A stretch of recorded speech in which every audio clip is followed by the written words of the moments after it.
The earthquake yesterday changed everything. Not metaphorically, not gradually. Overnight, in one seismic transaction that sent shockwaves to the entire NFL, the Los Angeles Rams acquired Myles Garrett. And just like that, the NFC West became the most terrified division in professional football. Myles Garrett, 23 sacks last season, alone, by himself, more than the entire San Francisco 49ers defense combined. And now he's wearing a Rams uniform. And now the 49ers have to face him twice a year. Let that sink in. Myles Garrett, Los Angeles Rams, 2026. Now, let's talk about what actually happened here. Let's talk about the trade that's reshaping the entire NFC landscape. The Rams sent Garrett'S, a 2027 first-round pick, and additional draft compensation to Cleveland. They gave up a two-time Pro Bowl pass rusher and premium draft capital to acquire the best defensive player in professional football. That's an aggressive move. That's a championship-level move. That's the kind of transaction that announces to the entire league that you are here, you are serious, and you are not waiting for anything. And the 49ers watched it happen. Cohn didn't hold back. And honestly, he shouldn't have. The 49ers messed up. They just let the Rams trade for Myles Garrett. That's the uncomfortable truth. That's the statement that every honest 49ers fan has to sit with this morning. Because Cohn is right. The 49ers had the resources. They had the cap space. They had the draft capital. They had Nick Bosa as the foundation of a defensive line that could have been historic. They could have been the team that traded for Myles Garrett. They weren't. And now the Rams are officially the team to beat in the NFC. On paper, it's not even close. Myles Garrett and Garrett'S on the same defensive line, even with Verse now gone, creates a pass rush infrastructure that most offensive lines cannot handle. Now, let's talk about what the 49ers can do. Let's talk about the response. Let's talk about Maxx Crosby. Because the conversation hasn't ended. The 49ers still have options. The 49ers can still respond. Maxx Crosby is sitting in Las Vegas. Last season, he played 935 total snaps on defense, generating 53 total pressures, 10 sacks, 31 hurries, and 12 quarterback hits. His overall PFF defensive grade was 79.7. That's elite production. That's a pass rusher who can genuinely change games. But here's the complication. Here's what makes the situation messier than a clean trade deadline acquisition. Crosby failed a physical. The Raiders are monitoring his health. They're not in a position where they're desperate to sell low. They'd rather rehabilitate his trade value, get him back on the field, prove he's healthy, and then extract maximum compensation at the deadline when teams are desperate. That's smart business from Las Vegas. That's a front office protecting its asset. But for the 49ers, that timeline creates urgency. That timeline creates risk.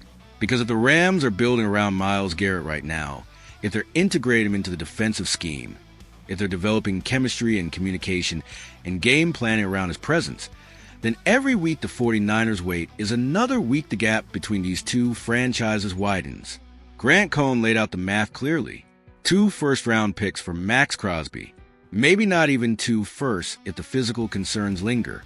And if you put Crosby next to Nick Bosa and Odighizuwa, you can actually, with a straight face, argue the 49ers have the better defensive line. Think about that combination.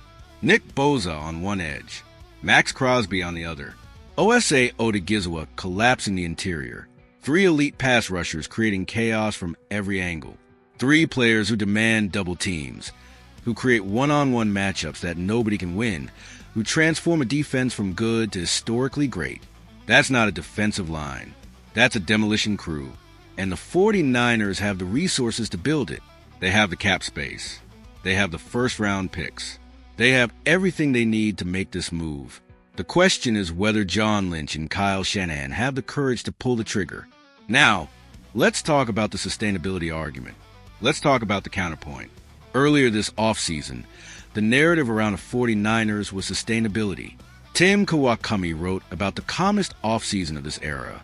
Lynch and Shanahan pointing toward the next 4, 5, maybe 9 years. Building with purpose. Building for the long term. That philosophy made sense in April. That philosophy made sense before the Rams acquired Myles Garrett. But now the calculus has changed. Now the NFC West has a different power dynamic. Now the team you share a division with, the team you have to beat twice a year just to have a shot at the postseason, has the best defensive player in the NFL. Sustainability is a beautiful concept, but championships don't wait for sustainable timelines. The window for this 49ers core, with Brock Purdy on his current contract, with Fred Warner in his prime, with Christian McCaffrey when healthy, is right now. It is not in 2 years. It is not in 5 years. It is right now.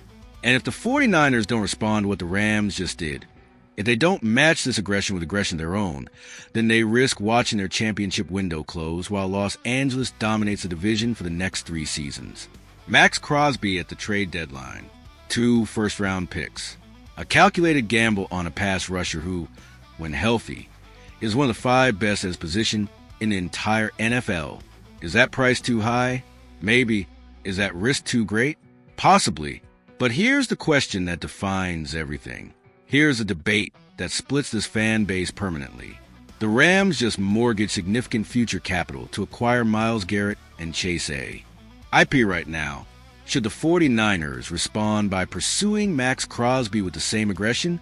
Or does the sustainability philosophy, the long-term vision, the patience that Lynch and Shanahan have preached all offseason, still make sense even after what Los Angeles just did? Because you cannot have it both ways. You cannot preach sustainability and then watch the Rams acquire Myles Garrett and pretend nothing changed. Something changed. Everything changed. Drop your answer in the comments right now. Are the 49ers still championship contenders after this Rams move? Or did yesterday's trade officially make Los Angeles the team to beat and leave San Francisco playing catch-up? Hit that like button if you believe the 49ers need to pursue Maxx Crosby immediately. Subscribe if you believe in a 49ers nation that refuses to watch the Rams own this division without a fight. The earthquake happened yesterday. The aftershocks are just beginning.